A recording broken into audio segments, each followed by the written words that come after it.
जो JRF qualify कर लेता है वो तो किसी भी इंस्टीट्यूशन और ऑर्गेनाइजेशन में अप्लाई करता है एंड कंपैरेटिवली उसको प्रेफरेंस मिलता है for PhD admission for any other project और एनी अदर पोजीशन.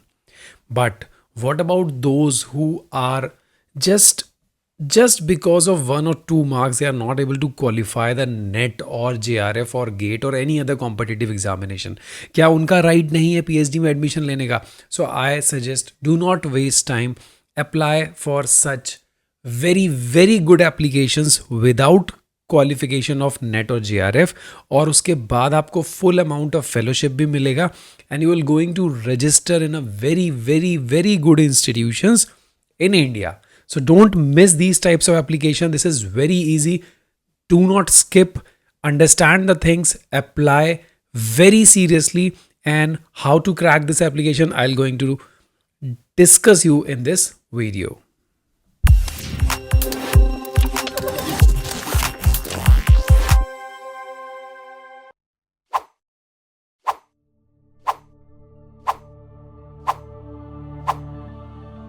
सो आईएसआरस के बारे में तो आपने सुना ही होगा, Indian Institute of Science Education and Research. ये टोटल 7 नंबर ऑफ आईएसआरस हैं in India and these are one of the best institution specifically for the research. They are autonomous university. They can register the PhD student. They can award the PhD student. And these institutions are getting the direct funding from the ministries. So if you'll see the research outcome of these institute, their research outcomes are outstanding. Ministry of Education ये institute of national importance के under में आते हैं और ministry directly इनको fund देती है to conduct the research और फॉर एकेडमिक पर्पस.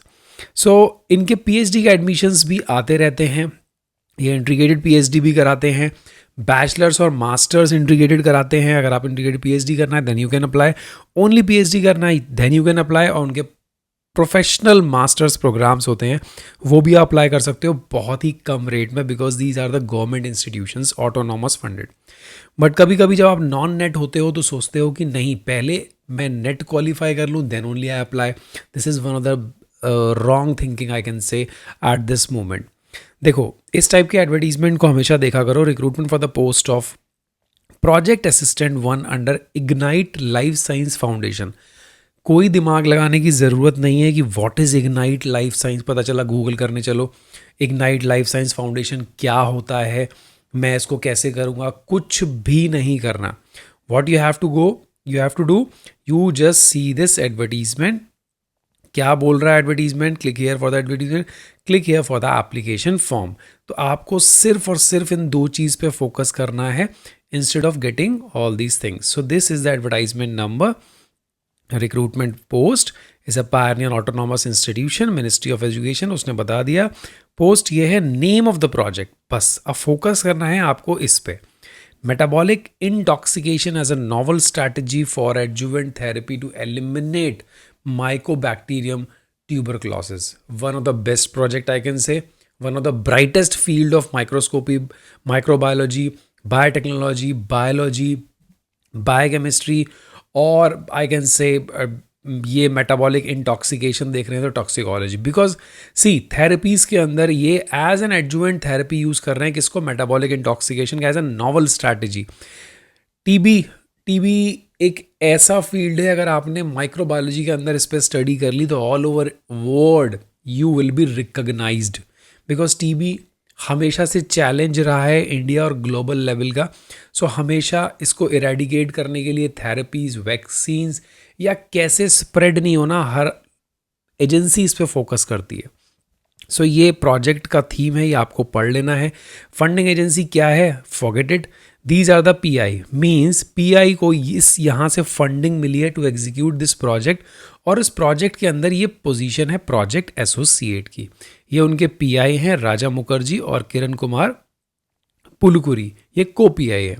ये प्रोजेक्ट कोड है, इससे कोई मतलब नहीं है. क्वालिफिकेशन आप देख लो, अगर आप मास्टर्स हो लाइफ साइंस बायोटेक्नोलॉजी के अंदर या इक्विवेलेंट, आप अप्लाई करो, भूल जाओ आपकी क्या डिग्री है. राइट.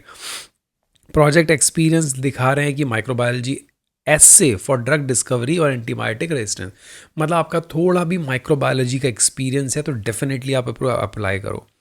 बात करते हैं फेलोशिप की। जब आपका सिलेक्शन हो जाएगा after an interview, so what should be the fellowship? You will get 31,000 plus 8% HRA per month based on the valid CSIR UGC net। देखो, जिसका JRF होगा वो उसको ये फेलोशिप कभी भी नहीं मिलेगी, बिकॉज उसको तो पूरी जो न्यू रेगुलेशंस वाली फेलोशिप है 45,000 वो वहाँ पे लेगा। सो दिस लाइन मैं कभी भी नहीं बोलूँगा अगर आपके पास JRF है तो आप प्रोजेक्ट पोजीशन अप्लाई करो। अगर आपके पास CSIR नेट का सर्टिफिकेट है, UGC नेट का सर्टिफिकेट है, गेट का सर्टिफिकेट है, बिकॉज इन सर्टिफिकेट्स के अंदर कोई भी फेलोशिप नहीं मिलती है। सो आई रिकमेंड यू, अगर आपके पास कोई भी फेलोशिप नहीं है बट आप क्वालिफाइड हो कोई भी examination from the last 2-3 years, so इसको ज़रूर अप्लाई करो।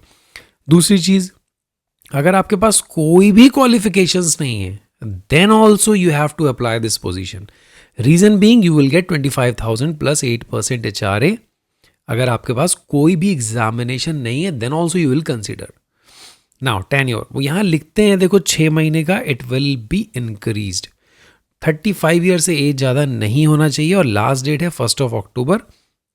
करना क्या है, जो एप्लीकेशन फॉर्म दे रखा है ये वाला एप्लीकेशन फॉर्म, इसको डाउनलोड करके बहुत ही क्लियरली फिल करना है और उसको फिल करने के बाद उसका PDF बनाने के बाद और अपना रिज्यूम अटैच करने के साथ एक कवर लेटर मेल पे कवरिंग होना बहुत ज़रूरी है, जो आपका इंटरेस्ट दिखाए why you want to apply to this post, और आपको इस ईमेल पे कर देना है और उसका सब्जेक्ट आपको डालना है this one, application for the project of this post and the post code. ये आपको ईमेल में ज़रूर लिखना है, राइट? सिर्फ CV मत भेज देना, otherwise that application will be rejected. अगर आप एक्सेप्ट होगे तो आपको इंटरव्यू की कॉल आएगी और आपको इमीडिएटली ज्वाइन करना पड़ेगा, because this is a project post, nobody can wait for you. So this is a completely project post. अब आपके दिमाग में आएगा कि इससे PhD मिलेगा। सो मैं आपको बोलूँगा, जब आप इंस्टीट्यूशन के अंदर एंट्री कर लोगे, बड़े बड़े फैकल्टीज़ के साथ काम कर लोगे, सो जब भी इसका PhD का एप्लीकेशन फॉर्म आएगा, you will get a benefit, you will get an exemption and you will get the PhD admission in ISER. So now it's up to you. I guess I have clarified all the things which is required for this post as well as for the PhD. So please don't forget to share this with all your friends who are interested in this field, who are from this background, so that everybody will get the benefit, will get the chance to get selected in this institution. Thank you so much. Have a nice day. Bye-bye. Take care.